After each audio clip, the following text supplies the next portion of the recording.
Magandang araw ng Sabado po mga bayang karerista. Magbibigay na po tayo ng tip, giya at impormasyon para sa araw na to, March 30, 2024. Tara!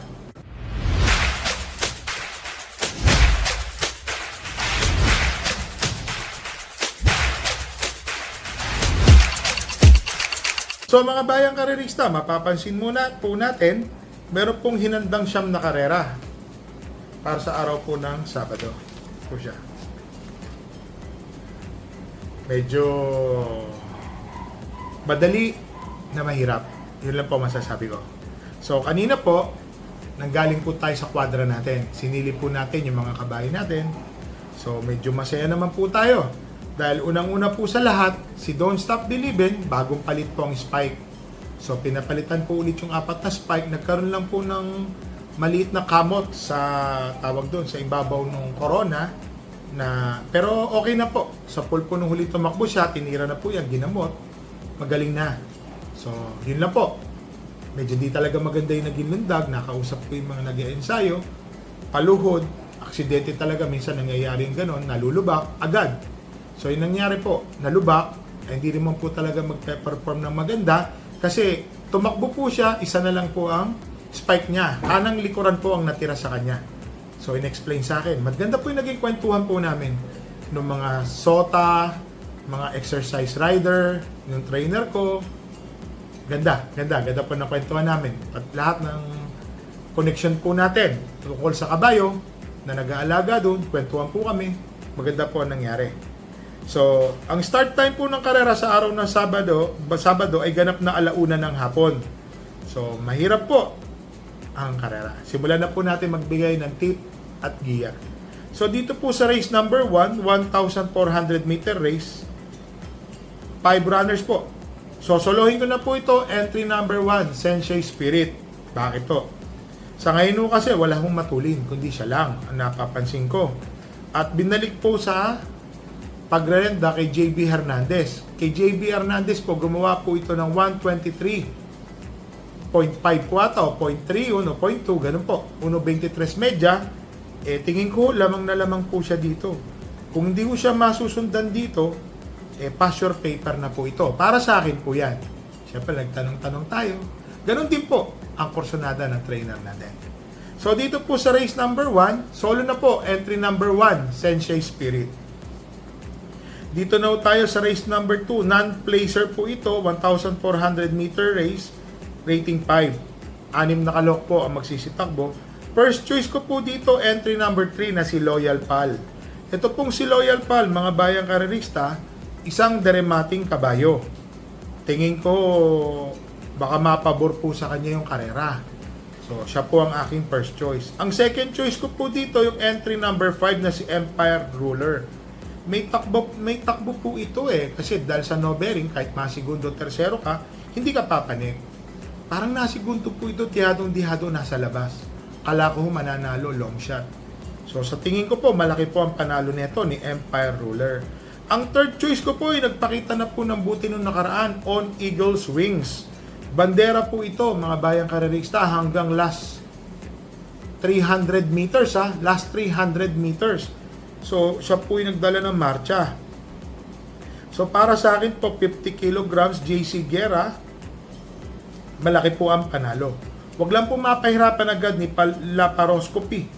So yun lang po nakikita kong matulin dito. Sakay po ni Alison Pabilik. Tingin ko baka yan po magpahirap dyan. So dito po sa race number 2, first choice po, entry number 3, Loyal Pal. Second choice, entry number 5, Empire Ruler. Third choice po, entry number 1, On Eagle's Wings. So dito na tayo sa race number 3, mga bayang karerista, 10 runners po, 1,400 meter race. First choice po, sa mga nagtitipid, Hombre. Napakainam po na tinakbo nung nakaraan neto, same rider po yan, Nelson Uy ang magrerenda. So para sa akin po, lamang po ito. Pero alam niya na, mahirap po maniguro ngayon. Naglagay po ako ng second choice, yung nagpakita ng buti nung nakaraan, entry number 4 na si Heavyweight. So, nametahan po ito si Heavyweight ng nakaraan. Ang ganda po ng tinakbo rin ni Heavyweight.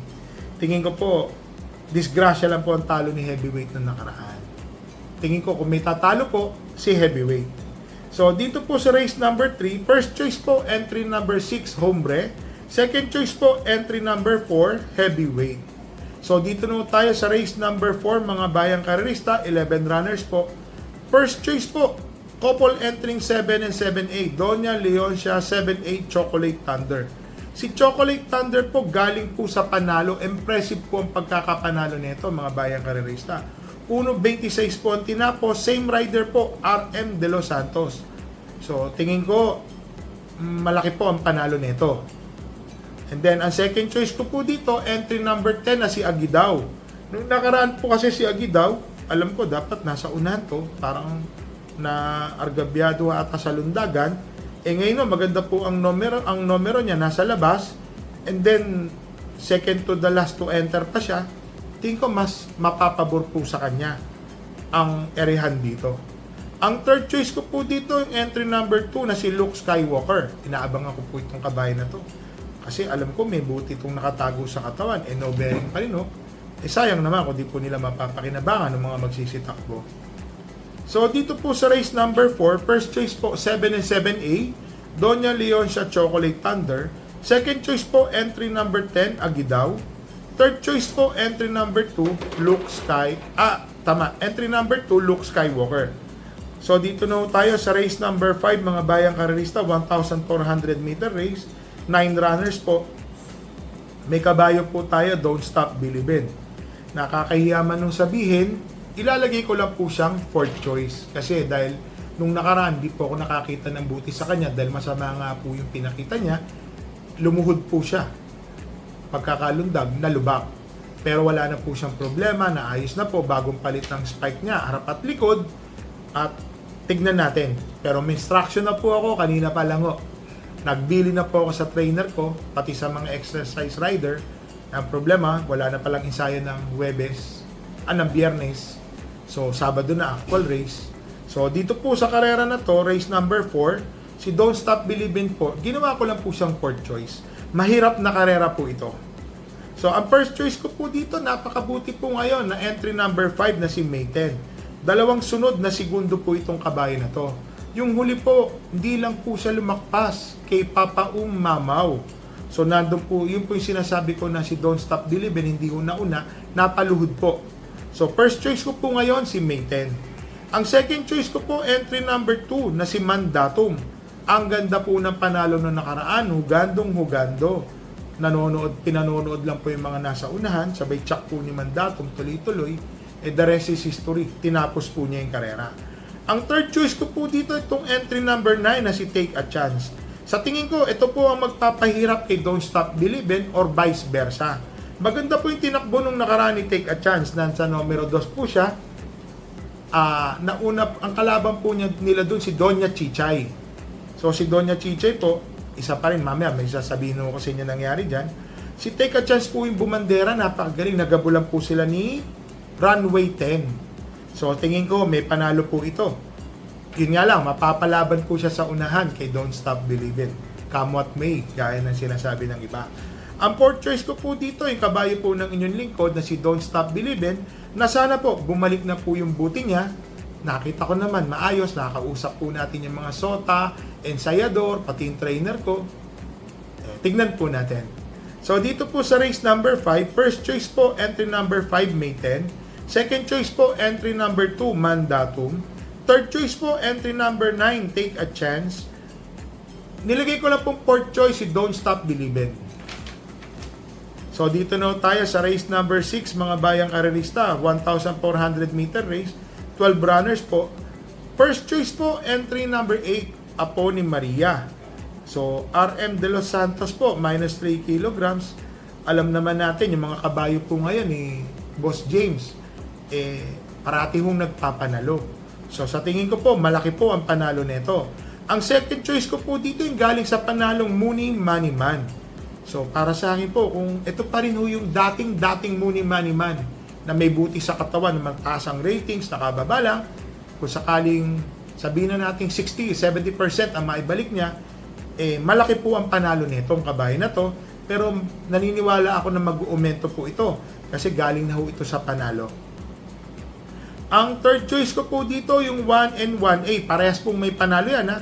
Adorable Felicia and 1A Happy Kid. May tulin po itong si Happy Kid. Si Adorable Felicia po, isang deremating kabayo. Malay po natin magkadiaduan dito sa karera na to. Ngayon naglagay po ako ng fourth choice kasi nakikita ko pong baba na po nito sa laban. Entry number 6, Sheltex Magic, mga bayang karerista. Sama po natin yan. Malay nyo po, manalo po yan. Dihado po. So, dito po sa race number 6, first choice ko po, entry number 8, Apo ni Maria. Second choice po, Muni Mani Man. Entry number 3. Third choice po, 1 and 1A, Adorable Felicia and 1A Happy Kid. Fourth choice ko po, entry number 6, Sheltex Magic. Mahirap na karera po yan, kaya naglagay po ako ng akat. So dito na po tayo sa race number 7, mga bayang karerista. May kabayo po tayo dito. Ito po, obserbahan po natin to. Senyor Buboyski. Napakalakas po ng laban, mga bayang karerista. So hindi po natin maaalis po ang tsamba sa karera, na sana po makatsamba siya. Pero hindi ko po siya maibibigay na tip. Ilalagay ko na lang po siya sa exotic bet, kagaya pa ng winner take all, quartet, pick 5, pick 6, super 6, or pick 6, pwede naman po isama. Malay po natin mag-umento. Pero tignan po natin kung ano po ipapakita ni Senyor Boboyski. First choice ko po dito yung entry number 4, Runway 10. Ito po yung naisabi ko po kanina. Nakipaghabulan po si Take a Chance at Runway 10. Doon po napansin ko, muntik mahulog po si AP Asuncion dahil nabunggo po ni Runway 10. Kundi po ako magkakamali, ha. So, sa ngayon po, sa karera po na to, tingin ko makakasolo eri po ito. Entry number 4, Runway 10. Siya po ang aking first choice. Ang second choice ko po dito, yung umentado na entry number 10 na si Work From Home. Ito pong si Work From Home, isang segundo, 2 panalo na po ito. So, tingin ko, puntong-punto po yung kabayo na to. Ang galing po ngayon. So, yan po ang tip natin. Dito po sa race number 7, naglagay din po ako ng panersera. Ito pong entry number 6 na si Arrogante. Ang papatong po dito ay si John Alvin Guse, na alam naman natin, kayang-kayang patakbuhin po ito ni John Alvin Guse. Ginawa ko po siyang third choice. So, dito po sa race number 7, first choice po, entry number 4, Runway 10. Second choice, entry number 10, Work From Home. Third choice po, entry number 6, Arrogante. So, dito na tayo sa race number 8, mga bayang karerista, 1,400 meter race. 13 runners po. First choice po, couple entering 10 and 10A, Señorita and 10A American Dream. Nung nakaraan po, mga bayang karerista, si American Dream, tumapos lang po siya ng segundo. Kasi si American Dream po, parang deremati na po siya. So, para sa akin po, malaki po ang panalo ni American Dream. Ngayon, meron pa po siyang isang numero G's na si Señorita na tingin ko po magdadala ng bandera. Ito po ang magpapahirap sa mga debandera dito. Isang matulin, isang deremate. So, sila po ang aking first choice. Ang second choice ko po yung natalo nung nakaraan na entry number 3 na si Batang Cabrera. Ang lakas po nang tumalo sa kanya, si Aded Haha. Napakainam po ng pinakita, pinatungan po agad si Batang Cabrera sa labas. So kung mapapansin nyo, ang ganda po ng bakbakan nila. So siya po ang aking second choice, si Batang Cabrera, na tingin ko baka mag-umento po ito ng 1 segundo, malaki po ang panalo nito. Ang third choice ko po, entry number 2, Parisian Life. May tinakbuhan po ito, ang lakas sa para segundo. Parang 3-year-old 3-year-old stakes. Kung ano man po yun. Segundo po ito, Parisian Life. Matuling kabayo din po ito, mga bayang karerista. Si Parisian Life. Tingin ko po, malaki rin po ang panalo niyan. So, dito po sa race number 8, first choice po, couple entering 10 and 10A, Señorita and 10A American Dream. Second choice, entry number 3, Batang Cabrera. Third choice po, entry number 2, Parisian Life. So, dito na tayo sa race number 9, mga bayang karerista. 13 runners po ito, ha. First choice ko po dito, yung entry number 2, Blue Thunder. Galing po ito sa panalo. Para sa akin po, horse to beat po siya dito. Kailangan lang natin magdagdag, alam niyo na. Ang second choice ko po dito, yung entry number 6, Captain Det. Ito pong si Captain Det, mainam po itong kabayo na to. Tingin ko, malaki po ang panalo nito, mga bayang karerista. wag po natin alisin ang tsamba. May kabayo po tayo dito, si Chef Cat. So sa tingin ko ho, baka matsambahan po sila nito, magiging iba po ang dividendo ng winner take all. So sama po natin, wala naman po mawawala. Tingin ko po malaki po ang tsamba nito. So mga bayang karerista, dito po sa race number 9, first choice po entry number 2 Blue Thunder, second choice entry number 6 Captain Det, third choice entry number 9 Chef Cat. Ngayon, kung may kursonada po kayo, dagdag po tayo dahil ito pong 4 races po sa likuran, mahirap po talaga. So shoutout lang po tayo kay Mr. Emmy at sa misis po niya. Shoutout po natin si Mr. Renato Gonzalez, kay Mr. Berhilio Santos Jr., Architect RPJ, kay Mr. Flightline, at kay Mr. Ronald Dalan Lazaro. So ito po, mabanggit ko lang po ulit, yung may takbo po tayo ngayon, 3 kabayo po. So don't stop believing po. Tignan natin, matsambahan po sana sila, hindi po nawawala ang tsamba sa karera. Maayos po yung kabayo, wala pong problema, tinignan natin. So sa ngayon po, tingin ko may instruction na ho ako, pinapauna ko po yan. Ang isa pong kabayo natin, Senior Boboyski. Napakalakas po ang laban. So siguro, sama lang po natin to sa mga exotic pets. Malay nyo po, maganda pong ipakita. Malay lang po hindi po natin masagot yan. Tapos po, ito pong si Chef Cat, tingin ko naman po may panalo. Kung makalimutan po nila may isang Chef Cat na nag-aabang sa likuran, baka matsambahan po sila. So mga bayang karerista, kagaya po nito, Black Saturday po. So spend time with family po, and then ingat-ingat po tayo, masyado pong mainit sa labas. Kami po, nanggaling po kami kanina sa Malbar, Batangas. I-upload po namin kung ano man po yung nakuha namin video sa mga kabayo natin. Makita nyo po, nakakatuwa po. At least, alam po kung anong lagay nila, anong mga naging diferensya. Sasample ko po sa inyo si Tiposi, katatakbo na lang, dedeklara, dumamba po sa balya, nagka-damage po yung kuko. Si Doña Chichay po, nung huling takbo, may nakatakan po siya na matigas na bato. Buti naman, wala nang po pong naging problema yung kabayo, pero nagkaroon po ng sa kuko. Masakit po yung kuko niya.